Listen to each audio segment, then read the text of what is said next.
Hello student, एक बार फिर से आपका स्वागत है आपके अपने YouTube channel smart study classes में। हाँ, तो हमारी इंग्लिश क्लास चल रही थी जिसमें आपकी बुक चल रही थी पोइट्री, जो आपकी सेकंड बुक है।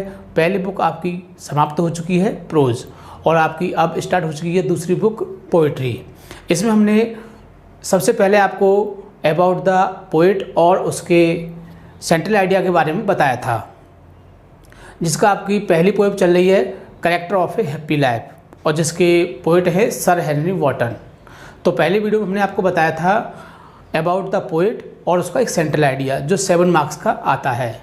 आज इसकी दूसरी वीडियो प्रोवाइड करेंगे जिसमें बताया जाएगा आपको एक्सप्लेशन। क्या बताया जाएगा? एक्सप्लेशन, जो 10 मार्क्स का आता है। कितने का आता है? 10 मार्क्स का।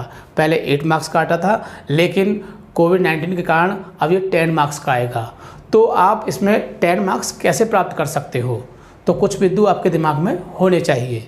तो सबसे पहला पॉइंट होता है इसमें कि हमें पोएम का नाम बहुत ही अच्छी तरह से याद होना चाहिए। जैसे ही हम उस लाइन को देखें उसकी, तो हम फ़ौरन पहचान लें कि ये तो हमारी उस पोएम की हैं और इसके पोइट का नाम ये है। जिसके लिए आपको उसमें सबसे पहला पॉइंट लिखना होता है रेफरेंस। क्या लिखना होता है? रेफरेंस। तो रेफरेंस में यही बताया जाता है कि ये पोएम किस पोएम से ली गई है और इसके पोइट कौन हैं। दूसरा पॉइंट होता है उसमें कॉन्टेक्स्ट, जिसको हिंदी में बोलते हैं हम प्रसंग। उसमें बताया जाता है कि जो ये लाइन दी हुई हैं, इन लाइनों में किसके बारे में बताया गया है। और फिर तीसरा पॉइंट लिखा जाता है एक्सप्लेनेशन, यानी कि जो 4 लाइन दी हुई हैं उनको बहुत ही विस्तार से आप वर्णन करिए और उसको लिखिए। तो ये इसमें बताया जाता है। तो इसको लिखने का एक तरीका होता है जिसको हम आपको इस वीडियो में बताएंगे। तो चलते हैं एक्सप्लेनेशन की ओर। Class 12th English, poem first the character of a happy life. आपकी पहली पोएम है character of a happy life, और जिसके पोइट हैं आपके सर हेनरी वॉटन। तो हमको पोएम का नाम और पोइट का नाम बहुत ही अच्छी तरह से याद होना चाहिए, क्योंकि यदि हमको पोएम और पोइट का नाम याद नहीं होगा तो हमारा इसमें एक पॉइंट होता है आपका रेफरेंस, ये हमारा नहीं लिख पाएगा। और जब हमारा रेफरेंस नहीं लिखा जाएगा तो कॉन्टेक्स्ट और एक्सप्लेनेशन भी हमारा रॉन्ग माना जाएगा, क्योंकि जब हमको ये पता नहीं होगा कि इसके पोएम का नाम क्या है और इसके पोइट का नाम क्या है, तो हम इसका कॉन्टेक्स्ट और एक्सप्लेनेशन कैसे लिख सकते हैं। तो हमको ये 2 चीज़ें बहुत ही अच्छी तरह से लर्न होनी चाहिए। तो बुक सेकंड आपकी English poetry, stanzas for explanation, मतलब कि एक्सप्लेनेशन या व्याख्या के स्टेंजाज। तो देखिए इसमें 4 स्टेंजा हमने लिए हैं। कितने लिए हैं? 4। तो 4 स्टेंजा के लिए आपको एक ही एक्सप्लेनेशन तैयार करना है। इससे ज़्यादा सरल तरीका कोई नहीं हो सकता है। यदि आप इस सब का अलग अलग याद करोगे तो मेरे हिसाब से कम आपके 100 एक्सप्लेनेशन बनेंगे। कितने बनेंगे? 100। और जिनको याद करना बहुत ही मुश्किल है, बहुत ही कठिन है, क्योंकि 10 एक्सप्लेनेशन याद करना बहुत कठिन होता है, तो 100 तो और भी ज़्यादा हैं। इसीलिए हम चाहते हैं कि आप कम से कम याद करें और सही से सही, अच्छा से अच्छा याद करें। इसीलिए हमने चारों के लिए एक ही एक्सप्लेनेशन तैयार किया है। तो आपको अगर ये वाला एक एक्सप्लेनेशन याद हो जाता है तो मान लीजिए आपको पूरी बुक के जितने भी इम्पोर्टेंट लाइंस हैं, समझ लो आपको सबका एक्सप्लेनेशन याद हो चुका है। तो देखते हैं कौन कौन से हैं। एक्सप्लेन विद रेफरेंस, एक्सप्लेन में वर्णन कीजिए, विद रेफरेंस माने संदर्भ के साथ, टू द कॉन्टेक्स्ट, उसमें प्रसंग भी लिखिए। One of the following stanzas, जो स्टेंजा आपको दिए हुए हैं उसमें से केवल एक का आपको रेफरेंस, कॉन्टेक्स्ट और एक्सप्लेनेशन करना है। तो कौन कौन से हैं? पहला है आपका हाउ हैप्पी, और लास्ट वर्ड क्या है? Utmost skill. तो आप ज़्यादा कुछ याद नहीं रख सकते हो, तो इतना तो याद रख सकते हो कि शुरू का वर्ड क्या है और लास्ट का वर्ड क्या है। तो ये 2 पॉइंट आपको याद रखने हैं, जिसके बेस पर आप पहचान सकते हो कि हमारा इस पोएम का है। दूसरा है आपका हुज पैशंस। क्या है? Whose passions. और vulgar breath, last word vulgar breath, और शुरू के हैं हुज पैशंस। तीसरा है हु हैज़ हिज लाइफ, और लास्ट वर्ड है आपका ग्रेट। क्या है? ग्रेट। तो देखो, और अगला है आपका this man is free from, और हैज़ ऑल। तो इस तरह से आपके ये 4 हमने स्टेंजा लिए हैं, और 4 के लिए एक ही आपको याद करना है। जब आपको एक याद हो जाता है तो मान लीजिए कि आपको 4 याद हो चुके हैं, तो एक तो आप याद कर ही सकते हो। कैसे भी करना है आपको याद करना है, क्योंकि अगर एग्ज़ाम में आता है तो फिर लिखना पड़ेगा, और यदि नहीं लिखते हो तो आपके 10 मार्क्स लॉस हो जाएंगे। इसलिए आपको बहुत ही अच्छी तरह से इसको याद करना है, क्योंकि आपको एक नहीं 4 याद हो जाएंगे। तो इसको पहचानने के लिए फर्स्ट वर्ड और लास्ट वर्ड को याद रखोगे। तो सबसे पहला पॉइंट क्या होता है इसका? रेफरेंस। क्या होता है? रेफरेंस, जिसको हिंदी में बोलते हैं हम प्रसंग। क्या बोलते हैं इसको?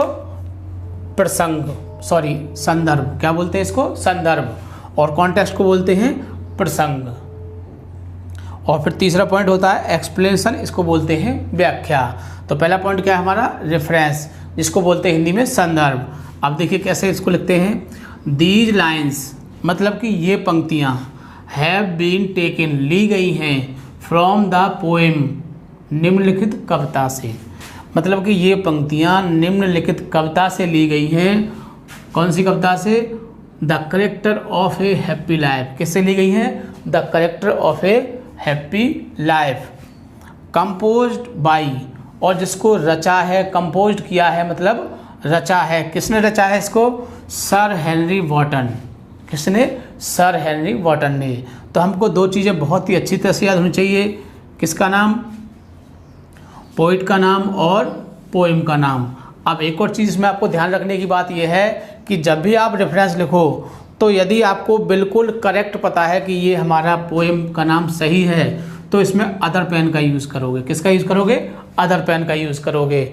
और जब नहीं पता है, डाउट पे लिख रहे हो, पता नहीं हम सही लिख रहे हैं या गलत लिख रहे हैं, तो इसको सेम पेन से लिखोगे। That clear? इस बात को ध्यान रखोगे। अगला सेम, इसमें भी यही प्रोसीजर लागू होगा आपका। अगर बिल्कुल करेक्ट लिख रहे हो तो अदर पेन से लिखोगे, अलग पेन से लिखोगे, और अगर डाउट में लिख रहे हो तो सेम पेन से लिखोगे जिस पेन से आपने ऊपर की ये लाइन लिखी है। ठीक है? तो इस तरह से आपका रेफरेंस जो है तैयार हो जाएगा। अगला पॉइंट आता है कॉन्टेक्स्ट, जिसको हिंदी में बोलते हैं हम प्रसंग। हम आपको बता चुके हैं कि प्रसंग में क्या होता है। प्रसंग में क्या होता है कि जो आपको लाइन दी हुई है उसकी जो मुख्य बात है उसको आपको कॉन्टेक्स्ट में लिखना होता है। तो जो भी मुख्य बात होगी वो इस कॉन्टेक्स्ट में लिखी जाएगी। तो देखते हैं इसमें क्या है मुख्य बात। देखिए, द पोइट सेज, कवि कहता है। पोइट मीन्स कवि, सेज मीन्स कहता है। डेट माने की, a happy man always praise to God. एक खुश व्यक्ति जो होता है वो हमेशा, प्रेज मीन्स प्रार्थना करता है, टू गॉड माने भगवान की। एक जो खुश व्यक्ति होता है वो हमेशा भगवान से प्रार्थना करता है, भगवान की प्रार्थना करता है। ही पासेज, ही माने वह, पासेज मीन्स बिताता है। पास मीन्स क्या होता है? बिताना। हिज टाइम मीन्स अपना समय, विद गुड बुक्स, किसके साथ? अच्छी किताबों के साथ, and with the best friend, और अपने सबसे अच्छे मित्रों के साथ। एक बार फिर देखिए, द पोइट सेज, कवि कहता है, दैट मीन्स की, a happy man always praise to God, कि एक खुश व्यक्ति जो होता है वो हमेशा प्रार्थना करता है किसकी? भगवान की। ही पासेज, वह बिताता है, हिज टाइम मीन्स अपने समय को, विद गुड बुक्स, अच्छी किताबों के साथ, and with the best friend, और अपने सबसे अच्छे मित्रों के साथ। तो इसमें ये बात लिखनी है कि इसमें ये बताया गया है कि जो एक खुश व्यक्ति होता है वह हमेशा भगवान से प्रार्थना करता है और अपने समय को अच्छी किताबों और अच्छे मित्रों के साथ बिताता है। तो दो बातें इसमें याद रखनी है और आपका कॉन्टेक्स्ट भी कंप्लीट हो जाएगा। अब सबसे महत्वपूर्ण पॉइंट चलता है आपका एक्सप्लेनेशन। देखो, इन दीज लाइन्स, मतलब कि इन पंक्तियों में, इन लाइनों में कह सकते हो, द पोइट डिस्क्राइब्स, कवि वर्णन करता है, the qualities of a real happy man, एक वास्तविक खुश व्यक्ति के गुणों को। इन दीज लाइन, इन पंक्तियों में द पोएट डिस्क्राइब, कवि वर्णन करता है, द क्वालिटीज माने गुणों का या विशेषताओं का, of a real happy man, एक वास्तविक खुश व्यक्ति के। तो कवि इन पंक्तियों में एक वास्तविक खुश व्यक्ति के गुणों का वर्णन करता है। ए हैप्पी मैन, एक खुश व्यक्ति। इज हॉनेस्ट, कैसा होता है? ईमानदार होता है।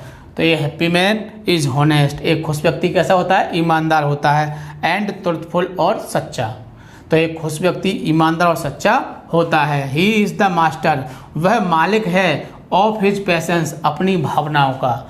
जो उसकी भावनाएं होती हैं, जो इच्छाएं होती हैं, वह उनका मालिक होता है। मतलब कि जो उसकी इच्छा होती हैं, कभी कभी इच्छा होती है कि ये चीज़ मुझे चाहिए, वो चीज़ मुझे चाहिए, बट मनी है नहीं, पैसा है नहीं, तो उसकी इच्छा क्या है, वो अपनी इच्छा को कंट्रोल करता है कि मुझे ये चीज़ नहीं चाहिए, मुझे वो चीज़ नहीं चाहिए, क्योंकि उसके पास पैसा नहीं है। और बहुत से लोग क्या करते हैं, चाहिए तो चाहिए, चाहे कहीं से भी लेना पड़े पैसा, चाहे किसी से भी लेना पड़े, लेकिन हमें ये चीज़ चाहिए तो चाहिए। लेकिन ऐसे नहीं होते हैं। खुश व्यक्ति क्या होते हैं कि वो अपनी भावनाओं के कैसे होते हैं? मालिक होते हैं।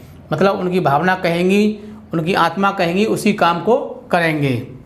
तो he does not fear the death, he does not fear, वह नहीं डरता है, द डेथ मीन्स मृत्यु से, तो वह मृत्यु से नहीं डरता है।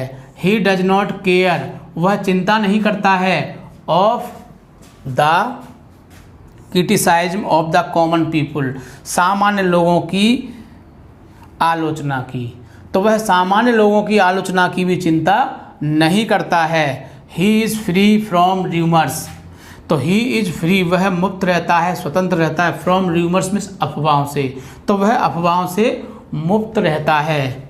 ही रिमेंबर, वह याद करता है, गॉड, भगवान को। ही रिमेंबर्स, वह याद करता है, गॉड मीन्स भगवान को, डे एंड नाइट, दिन और रात, तो वह भगवान को दिन और रात याद करता है। ही पासेज, वह बिताता है, हिज टाइम, अपने समय को, with good books and good friends, तो वह अपने समय को बिताता है अच्छी किताबों और अच्छे मित्रों के साथ। He does not care of rise and fall, तो ही डज नॉट केयर, वह बिल्कुल भी चिंता नहीं करता है, राइज एंड फॉल, उत्थान और पतन, मतलब कि वो चिंता बिल्कुल नहीं करता है कि मैं गरीब हो जाऊंगा, मैं धनवान हो जाऊंगा, मेरा नुकसान हो जाएगा, मेरा फ़ायदा हो जाएगा, इस बात की बिल्कुल भी चिंता नहीं करता है। ही इज़ द मास्टर, वह मालिक होता है, ऑफ हिमसेल्फ, स्वयं का, वह स्वयं में अपने आप को मालिक समझता है। ही हैज़ नथिंग, उसके पास कुछ नहीं है, ही हैज़ नथिंग, उसके पास कुछ नहीं है, but he is rich in heart, लेकिन वह हृदय से कैसा है? धनवान है। तो ये हमने क्या लिखा आपका एक्सप्लेशन।